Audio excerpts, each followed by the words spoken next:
everybody, it's Sarah. So it's Sunday and here I am again to check in. So far I've been making some progress on my edit. It is still going a little slower than I planned, but with my adjustments, I do have until the end of the month to finish it. So there's no problem there. I have 20 pages left. If I focus today and tomorrow, because tomorrow's a holiday, I really might be able to get it done. I'm hoping that that'll be the case.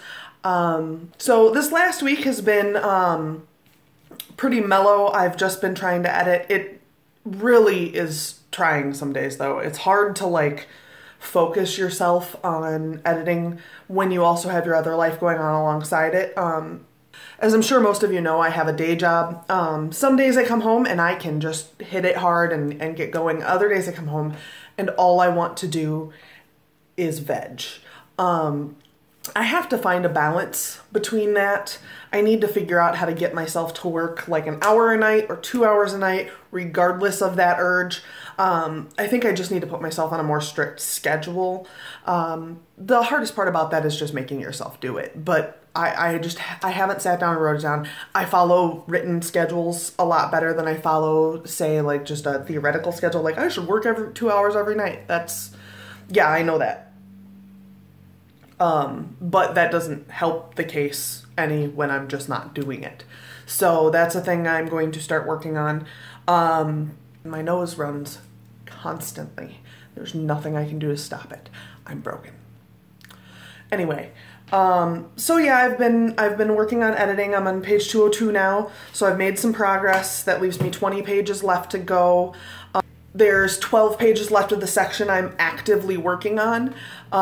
So that's pretty good. That's that long 16-page section that is going to be, it's essentially the climax. So that's gonna just take a little more intensive time and energy. And so it's not putting me off that much that it is. It's just that I feel very overwhelmed by it. There's a lot going on. Everyone's in the same place for the first time in quite some time. And when you have, 6 characters sitting in a room together and, you catch things like one of my characters stood up and then was sitting again a moment later because I just put the wrong character did the thing. So that's the kind of stuff that I really need to catch. That's part of the reason it's taking so long is because I do have to go back and double check a lot. I have to be like, wasn't she sitting here? Wasn't he sitting there? Why is he standing up now? Why is she standing up now? What happened there? So, and that happens a lot. And the scene itself takes place in the dark. So there's only flashlight light. So I need to figure out which parts of it are perception issues because the characters sometimes will perceive that something's happening that is not happening because of the darkness, or that someone is doing something but it's someone else doing it because of the darkness. So I have to kind of focus on that and try to keep focused on that so that I don't end up with messing up the flow of things. I do remember the last time I edited this section that it took me quite some time. I know I tried to cut it and make it 2 sections, but that didn't seem to work either. I'm still gonna look at that because my sections tend to run less than 5 pages. So to suddenly have this 16-page section is a little bit overwhelming in the story. With it being the climax, I don't feel like that's impossible to get past. But I do feel like I should look at it closer and make sure that that's how I want it to go, because I really don't want to have it be a problem later and, it's out and people are reading it and they're like, this section is really off-putting because none of the sections are this long.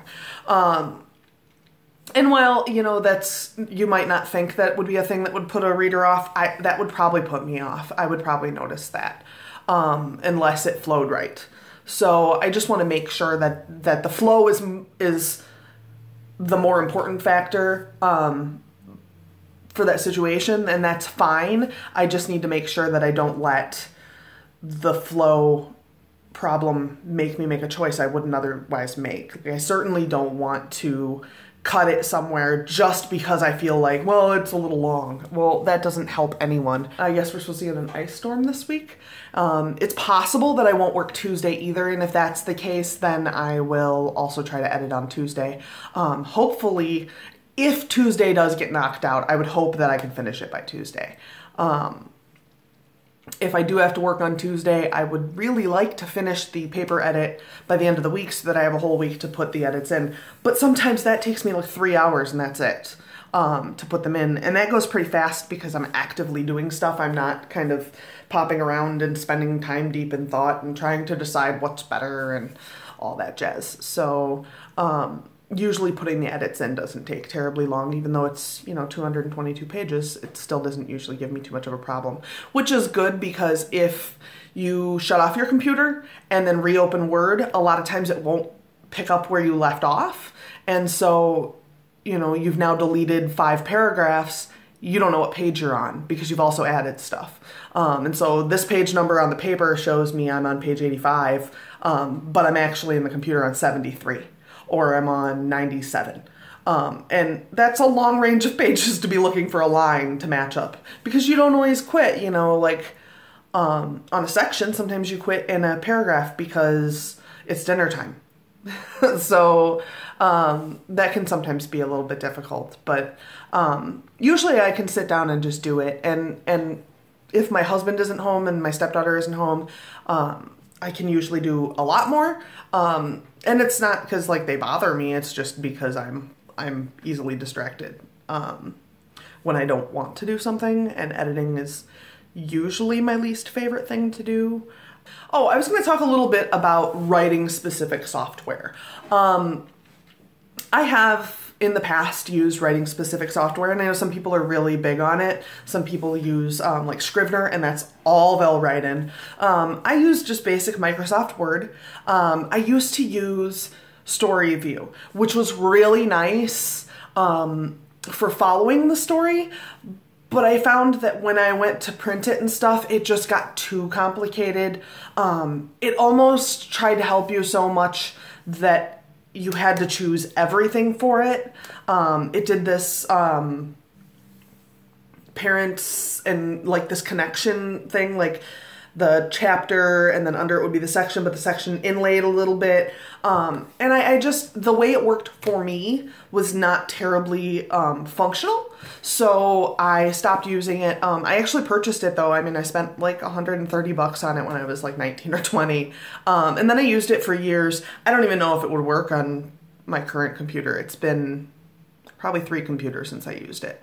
And I did enjoy it, and it was nice when I first got it that it was kind of something to play with that helped me focus a little more on writing. When I was early on, when I started writing, one of the things that I needed to do was learn how to make myself write.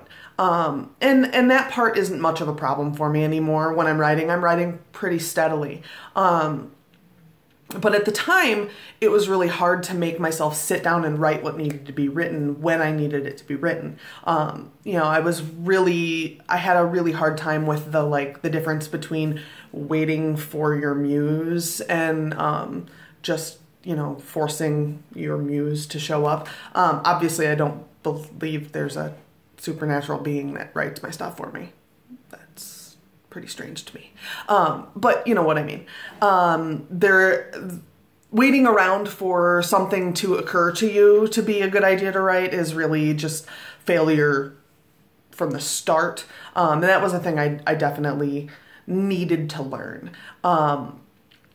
Now that I'm a little more mature in my writing and things like that, those things aren't nearly as necessary for me. I do like to do, writing prompts and things like that sometimes, especially when I first start writing, when I've been off on a break on editing and then I start writing. A lot of times I like to do a couple writing prompts just to get everything working again, because you use a different part of your brain when you're writing, or at least I feel like I do. So that helps me to feel like I'm back into writing. So yeah, but yeah, I don't really use a lot of writing programs. I've used a couple of different programs. There is one but yeah, it's software by SpaceJack. It's called YWriter.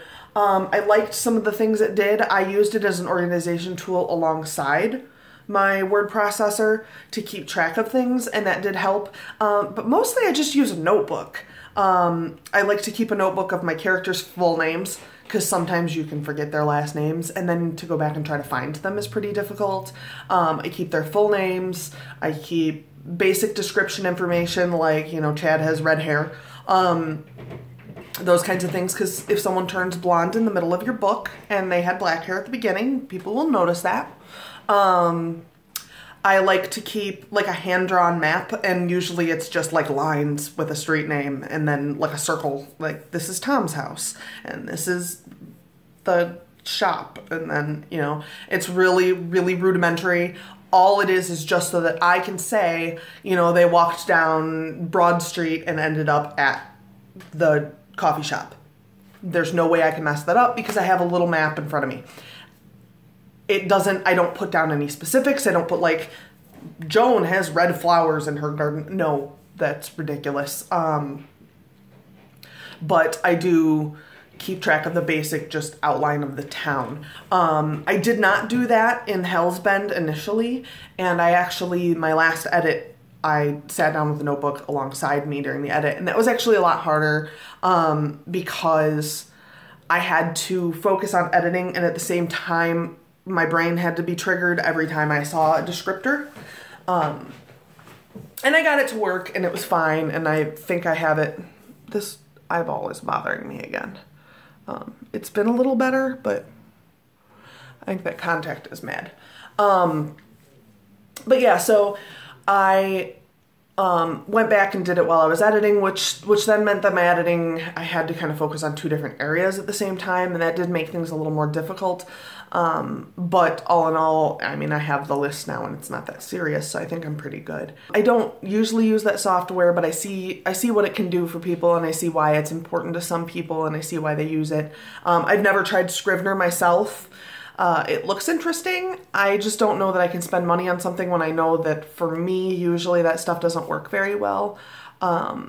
So I just don't want to jump the gun on it and spend a bunch of money on something that is going to not matter to me at all.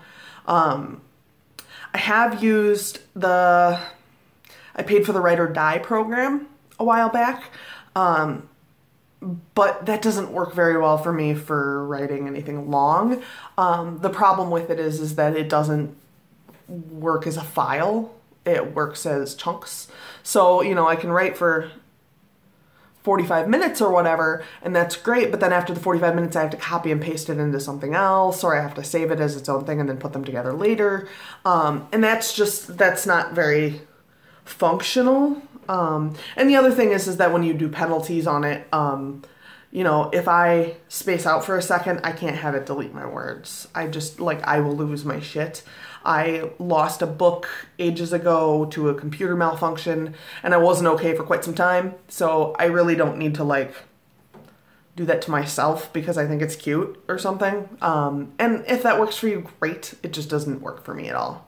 I'm going to get to work on this edit. Hopefully I'll have better news for you guys about it next week. So yeah, I have 20 pages to go. So let's hope I can get some headway made on there. Keep up on my Twitter, my Instagram, and my Snapchat. All of them is Wordsmith Sarah. I have an H on my name, so S-A-R-A-H. And you can keep up with me there. I will probably post editing updates on Twitter. That's usually where I post most of my updates, partly because the other two don't access very well from a computer. And I am horrible at typing on a screen. Sometimes it just doesn't believe me that I'm there. I don't know what's wrong with me, but sometimes touch screens don't recognize my body. So I don't know what that's about. And it's not like I don't have just like especially cold hands. I have warm hands actually. So I have no idea what's wrong with me. I apparently touch things and they're like, nah, that's a branch, or that's, you know, the cat brushed up on it. Which is funny because my cat actually has brushed up on my phone and done things to it. So I'll see you next week. Be sure to check all my social media for updates. Yeah, so have a good week. Bye.